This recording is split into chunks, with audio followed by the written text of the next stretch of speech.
Não se turbe o vosso coração, credes em Deus, crede também em mim. Na casa do meu pai há muitas moradas, se assim não fosse, eu vou-lo teria dito, pois vou preparar-vos lugar. E quando eu for e vos preparar-vos lugar, voltarei e vos receberei para mim mesmo, para que onde eu estiver, estejais vós também. Muito bom dia, com a bênção, com a graça de Deus, nós ensinamos novo dia. Queremos a cada dia vivermos na companhia do Senhor. Queremos amá-lo com todas as nossas forças. O nosso coração se conforta porque o Senhor um dia disse que estaria conosco todos os dias da nossa caminhada. E Ele cumpre a sua palavra através da presença divina do Espírito Santo morando no nosso coração. Nós não podemos expulsá-lo. Nós temos que amá-lo. Nós temos que cuidar dele e permitir que ele permaneça aqui dentro, nos falando, se comunicando conosco, nos mostrando o caminho, iluminando a nossa mente e nos mostrando as verdades do Reino Celestial. Todos os dias nesse canal nós estudamos um capítulo da Palavra do Senhor. E nessa manhã eu convido você a ter nas mãos a Palavra de Deus no livro de Lucas, capítulo 10, o versículo 1. Depois disso, o Senhor designou outros 70 e os enviou de 2 em 2, para que o procedesse em cada cidade e lugar aonde ele estava para ir. A grande missão deixada por Jesus Cristo para a sua igreja é pregar o Evangelho a toda criatura, porque a Bíblia mesmo é enfática em nos afirmar que Deus amou o mundo de tal maneira que deu o seu Filho unigênito para que todo aquele que nele crê não pereça, mas tenha vida eterna. Mas após Jesus ressuscitar, ele convida os seus discípulos para perto de si, convida a sua igreja e fala que eles deveriam ir por todo o mundo pregar o Evangelho a toda criatura. Quem cresce e fosse batizado, esse então seria salvo. Essa mesma missão tem valor para os dias que nós estamos vivendo. A igreja dos dias atuais precisa crer na missão de Cristo em pregar o Evangelho a toda criatura. Se a igreja se acomodar dentro das 4 paredes e se esquecer que fora dela existem milhares de pessoas que estão a perecer a cada dia, nós não estaremos cumprindo o que o Senhor deseja para a sua igreja, que é testemunhar do reino, que é mostrar Jesus ao mundo, que é ensinar as pessoas que Jesus Cristo um dia irá voltar aqui a essa terra. No versículo 1 do capítulo que nós estamos estudando nessa manhã, o Senhor também designa 70 pessoas para que possam ser suas testemunhas, e Ele os divide de 2 em 2, para que pudesse anunciar o reino do Senhor nessa terra. O objetivo de Deus falar que 2 em 2 é porque um poderia animar o outro, um poderia incentivar o outro. Eles passariam por lutas, eles seriam perseguidos. Uma corda de 2 dobras é muito mais forte do que uma. E era por essa razão que Deus estava o designando para que fosse de 2 em 2. No versículo 2, o próprio Cristo adverte a esses 70 que eles deveriam rogar ao Pai para que o Pai mandasse mais trabalhadores para a seara, porque a seara é muito grande, mas os trabalhadores são muito poucos, e nós temos visto isso nos dias em que nós estamos vivendo. Quantas pessoas estão nesse mundo e não conhecem a Jesus Cristo? Mas poucas são as pessoas que estão dispostas a sair da sua vida cômoda para testemunhar, para falar, para anunciar as boas novas de salvação. Jesus mesmo sabia que muitos deles iriam perder as suas vidas por causa de Jesus Cristo. Mas aqueles que amassem mais a Jesus Cristo do que a sua própria vida, ou essa vida, eles alcançariam a coroa da vida eterna. Deus iria recompensar a cada um deles. E quando nós olhamos para a história, claramente nós conseguimos observar que aqueles 12 homens que foram discipulados por Jesus Cristo, eles passaram por muitas lutas. Somente João, lá na ilha de Patmos, exilado, longe de todos, morreu fiel, testemunhando do amor de Jesus Cristo. Mas no decorrer da história nós podemos observar quantos cristãos perderam a sua vida por amor a Jesus Cristo. Homens e mulheres que entendiam que amar a Deus era tudo para a sua vida. Era muito melhor morrer com Cristo do que viver uma vida sem Cristo. Quando Jesus comissiona os seus discípulos e os 70, ele não coloca como sendo uma missão condicional. Eles não tinham opção, eles deveriam cumprir a missão, eles deveriam testemunhar do reino, eles deveriam viver como verdadeiros cristãos. Hoje Deus também espera que a sua igreja viva dessa forma. A missão não é uma opção para essa igreja, a missão é uma responsabilidade, é um dever. Cada um de nós precisamos estar comprometidos na responsabilidade de anunciar o reino. No versículo 4, Jesus coloca aqui algumas proibições, e entre elas está de levar mais um par de sandálias. Eles deveriam apenas estar com as suas sandálias no pés, mas uma sandália extra eles não deveriam levar, porque qualquer objeto que fosse em excesso numa bagagem que alguém estivesse caminhando seria um empecilho para que ele pudesse cumprir a missão.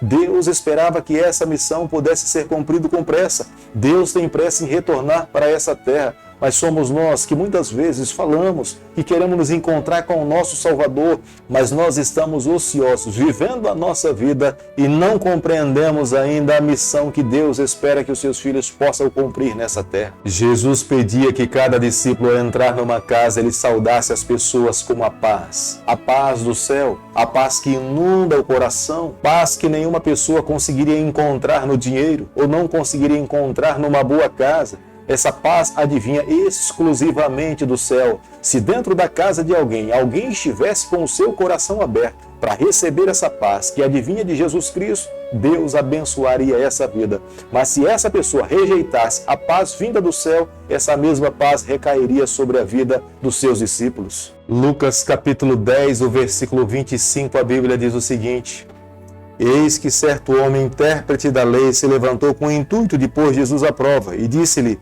Mestre, que farei para herdar a vida eterna?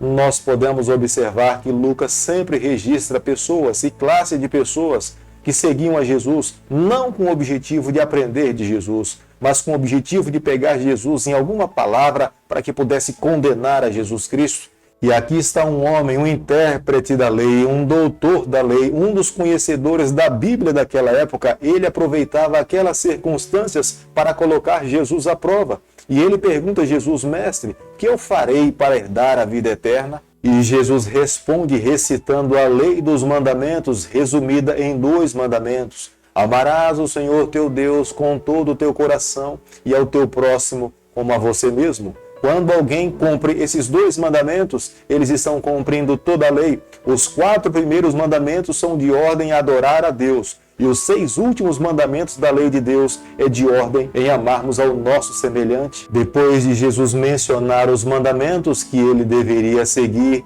e ele pergunta para Jesus: quem é o meu próximo? E Jesus então começa a descrever uma narrativa, contando que um homem estava passando pela região de Jericó. E esse homem foi assaltado por um malfeitor e deixou esse ser humano semi-morto no chão, à beira do caminho. E no versículo 31 desse capítulo nós podemos observar que por ali regularmente passava um sacerdote. E o sacerdote, observando e vendo aquela pessoa que tinha sido assaltada, estava à beira do caminho. Na mente do sacerdote, ele estava preocupado, porque se ele tocasse naquela pessoa e ele estivesse morta, ele ficaria imundo por um período de 1 semana. Por 1 semana ele não teria condições de trabalhar para o Senhor. Então, preocupado com o seu trabalho, ele optou em não tocar, em não ajudar, e voltar para o templo, para a sua casa e dar sequência nas suas atividades. Da mesma forma, passava por ali também um levita, mas o levita pensava como um sacerdote: se eu tocar nessa pessoa que está à margem do caminho, ela pode estar morta. E se eu tocar num cadáver, eu também ficarei imundo por um período de 1 semana e não poderei trabalhar para Deus. Portanto, eu não vou tocar, vou para a minha casa, para que na semana seguinte eu tenha condições de poder servir ao Senhor. Mas no versículo 33, Jesus propositalmente usa a figura de um samaritano.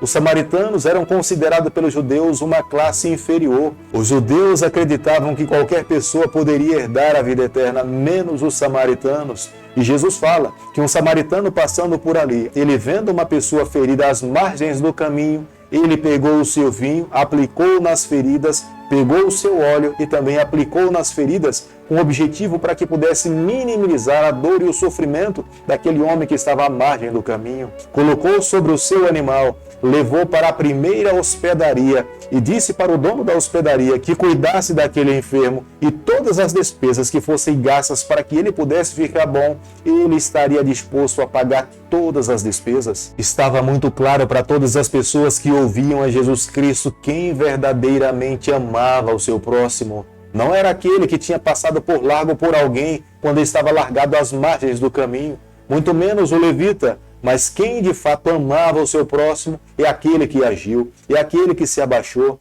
é aquele que teve piedade, é aquele que teve compaixão. Falar de amor, mas não agir na prática, não há nenhum sentido. E era o que Jesus estava falando. O sacerdote passava a semana toda falando de amor. Da mesma forma, o levita passava a semana toda falando de amor. Mas quem na prática amou o seu semelhante foi o samaritano, porque ele agiu, porque ele se abaixou, ele se inclinou, ele colocou sobre o seu próprio animal uma pessoa ferida, ensanguentada, e levou para uma hospedaria para que alguém pudesse cuidar dele. Esse verdadeiramente expressou o amor de Deus e expressou o amor do céu. Querido amigo, nessa manhã, ao estudarmos o capítulo 10 do livro de Lucas, eu e você, nós precisamos ver claramente que Deus espera que os seus filhos que vivam nessa terra tenham uma religião prática, real e verdadeira. Nós não podemos apenas viver na teoria, é necessário de fato viver a religião na prática. Nós temos que amar o nosso semelhante como o céu nos ama.